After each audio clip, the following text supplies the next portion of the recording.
బ్రహ్మమొక్కటే పర బ్రహ్మమొక్కటే తందనానా అహి తందనానా పురే తందనానా అల్లుడు ఆ తిరుపతి లడ్డు మీద 2 కిస్మిస్ పళ్ళు అంటించినట్టుగా ఈ ఫ్రెష్ గుండెవరు?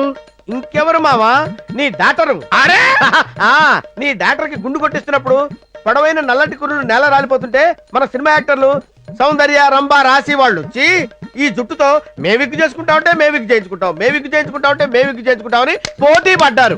ఎందుకు పడరు? దీని జీవితంలో సగం తిండి ఈ బొచ్చుకే దొబ్బ పెట్టింది. ఏమైనా అల్లుడు, ఇప్పుడు ఈ గుండులో వాటర్ సినిమాలో సబనాజిమిలాగా నిగ నిగ నిగ నిగలాడిపోతుంది. ఇంకే రైట్స్ తీసుకో, తెలుగులో సినిమా దిద్దు గాని దోలు తీరిపోద్ది. లేకపోతే ఏంటి మావా, అసలే నా పిల్లం అలసిపోయి వచ్చింది కదా, కాస్త రెస్ట్ ఇద్దాం లేదా? సారీ పాప, నడినెత్తి మీద కూడా చెమట బాగా పట్టినట్టుంది. అట్టగది లోపల తీసుకెళ్ళి కపాలం చల్లబడేంత వరకు విసిరు కరపుచ్చుకుని విసురు. అలాగే. ఈ 7 కొండలవాడ వెంకటరమణ గోవిందా గోవిందా గోవిందా పద గోవిందా.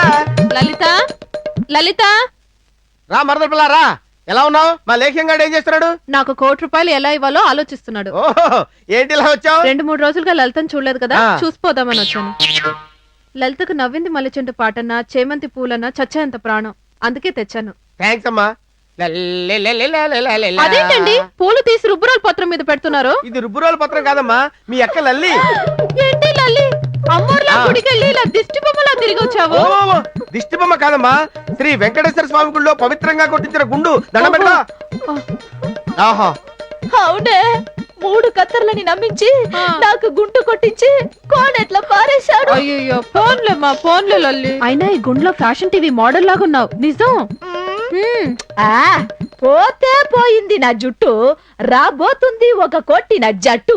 ఆ 1 కోటి రూపాయలు మాత్రం నా చేతిలో పడగానే 25 సవర్ల బంగారంతో సవరం చేయించుకుంటాను.